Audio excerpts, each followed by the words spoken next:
എനിക്ക് നോർമൽ തന്നെയാണ്. ഞാൻ സാധാരണ പോലെ തന്നെ ഉദ്ഘാടനം കാര്യങ്ങളൊക്കെ ആയിട്ട് ഇങ്ങനെ പോകുന്നു. സാധാരണ പോലെ തന്നെ കുറച്ചുകൂടി ഉദ്ഘോഷണ ഞാൻ 3 എണ്ണം കൂടിയിട്ട് അങ്ങനെയല്ല. ഇപ്പോൾ നാട്ടിൽ ഒരു സ്വന്തം നാട്ടിൽ തന്നെ ഒരു ഉദ്ഘാടനം കിട്ടിയത് ഇതുവരെ ഞാൻ ചെയ്യാത്തൊരു കാര്യമായിരുന്നു.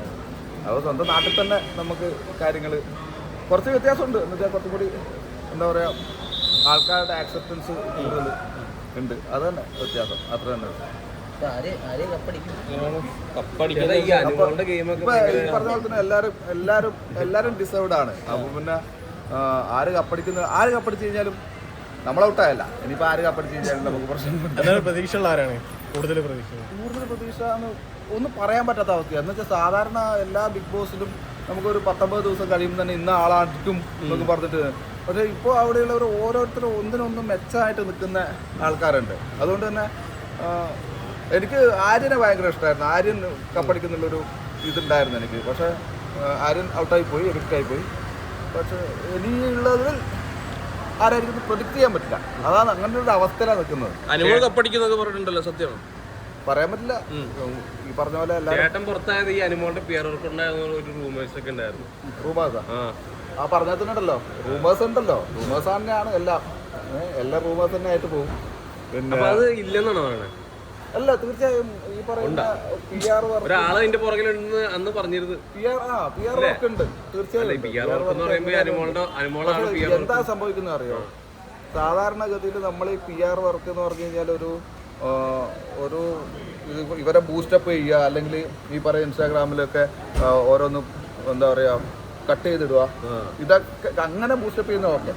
അല്ലാത്ത ലെവലിലുള്ള PR വർക്കുകളാണ് നമ്മളെപ്പോലെ ആത്മാർത്ഥമായിട്ട് അവിടെ പോയി നിന്ന് ആത്മാർത്ഥമായി ഗെയിം കളിച്ചിട്ട് ഉള്ളവരെ പുറത്താക്കിക്കൊണ്ട്, അല്ലെങ്കിൽ ഒരാളുടെ ജീവിതത്തിൽ കരിയറിൽ മണ്ണുവാരി ഇട്ടുകൊണ്ട് ചെയ്യുന്ന PR വർക്കിനോട് എനിക്ക് പുച്ഛം മാത്രം.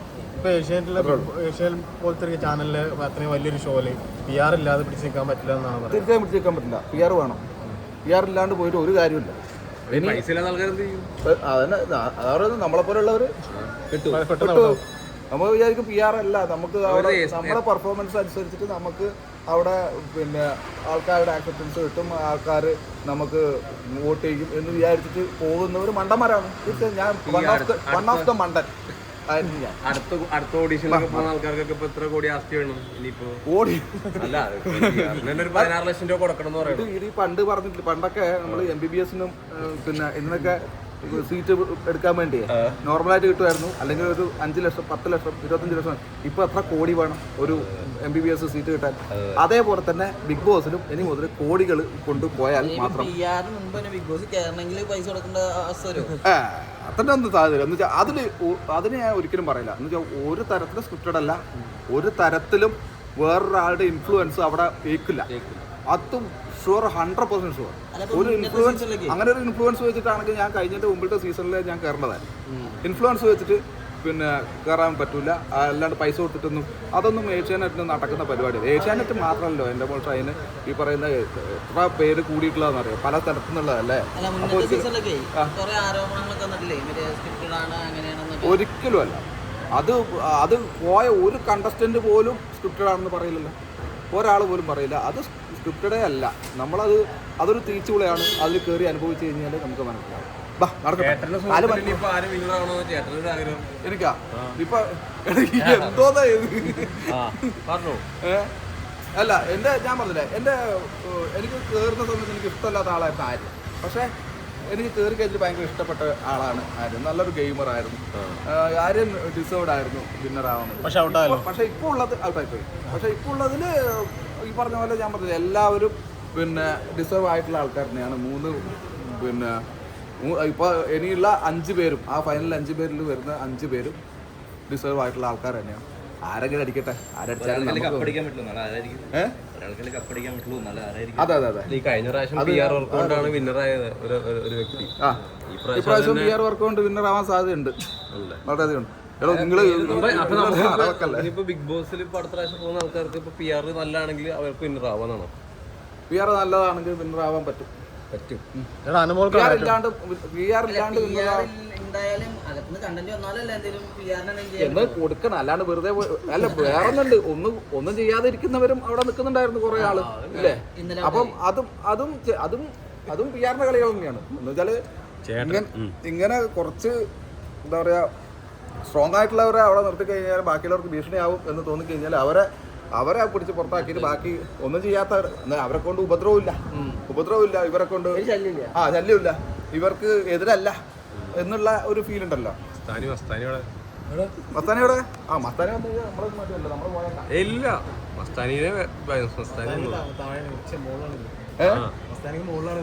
മസ്താനി എയറിലാണ്.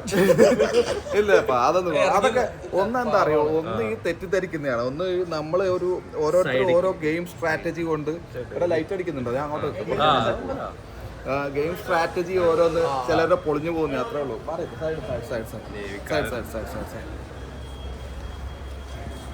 ഓരോരുത്തരുടെ ഗെയിം ഈ പെട്ടിയിലൊക്കെ എന്താ ഡ്രസ് വേണ്ടേ, മ്യൂസിക്കിലെ ഡ്രസ് അത്രേ ഉള്ളൂ. അന്ന് കൊണ്ട എല്ലാ ഡ്രസ് ഇടാൻ പറ്റിയ അന്ന് കൊണ്ടുപോയത് കൊറേ തന്നിട്ടില്ല, ആദ്യം തിരിച്ചു തന്നു.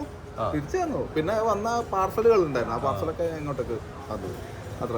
ചേട്ടാ ഈ സീസൺ പറയുമ്പോൾ ആ സീസണിൽ ഏറ്റവും പ്രധാനപ്പെട്ട എല്ലാവരും സംസാരിക്കുന്നത് PR എന്ന് മാത്രമാണ് സംസാരിക്കുന്നത്. അപ്പം ഈ സീസൺ PR ഒതുങ്ങി പോയെന്ന് ചേട്ടൻ തോന്നുന്നു?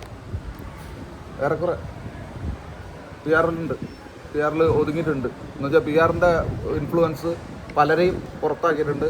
ഇതിപ്പോൾ ഞാൻ അങ്ങനെ പറയുന്നില്ല. എന്ന് വെച്ചാൽ എല്ലാവരും പുറത്തിറങ്ങി എല്ലാവരും പറയും, ഓ ഞാൻ PR ഉള്ളതുകൊണ്ടാണ് ഞാൻ പുറത്തായത്, ഞാൻ വേറുള്ളതുകൊണ്ടാണ്. അങ്ങനെ മാത്രമല്ല, അത് ഒരു തരത്തിൽ പറഞ്ഞാൽ ശരി തന്നെയാണ്. കുറേയൊക്കെ PR-ന്റെ കളികൾ കൊണ്ട് പുറത്തായിട്ടുള്ള നിർഭാഗ്യവാന്മാർ കുറേ പേരുണ്ട്. ആ നിർഭാഗ്യവാനിൽ ഒരാളാണ് ഞാൻ. ചേട്ടൻ അപ്പൊ അന്ന് പറഞ്ഞിട്ടുണ്ടായി ആരാണ് എന്റെ ഇതിൽ വീണ്ടും അടുത്ത അംഗത്തിനാക്കി ഒരു ഗോവയിൽ പോണ ഫീലാലോ? അയ്യോ എന്ത് കത്തിക്കാനൊക്കെ കഴിച്ചിട്ടില്ല നമ്മളെ ഇങ്ങോട്ട് ഇറങ്ങിയത്.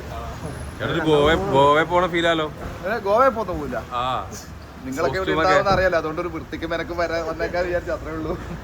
എന്താണ് ബിഗ് ബോസ് കാണാറുണ്ടായിരുന്നോ? അത് കഴിഞ്ഞിട്ട് ഇല്ല, അതെനിക്ക് വലിയ മൂഡില്ലായിരുന്നു. അതുകൊണ്ട് ഞാൻ പിന്നെ ഇതൊക്കെ കാണും, കുറച്ചൊക്കെ കാണും. അല്ലാണ്ട് ഫുൾ ടൈം കുത്തിയിരുന്ന് പോകുന്നതിന് മുമ്പ് കണ്ട പോലെ ലൈവൊക്കെ കുത്തിയിരുന്ന് കാണുന്ന പരിപാടിയൊന്നും ഇല്ലായിരുന്നു. അത് പിന്നെ ഇറങ്ങിയപ്പോൾ നമുക്ക് ഉള്ള ഒരു മൂടങ്ങ് പോയല്ല, ഒരു വിഷമം. അപ്പം അതൊക്കെ കഴിഞ്ഞിട്ട് ഇതങ്ങ് വിട്ട്. നല്ല മൂടാ അല്ല ബിഗ് ബോസിൽ നല്ല മൂടല്ലേ? അത് നല്ല മൂടായിട്ട് പോട്ടെ. നല്ല ഭയങ്കര ട്രാക്ക് ഒക്കെ ഉണ്ടല്ലോ.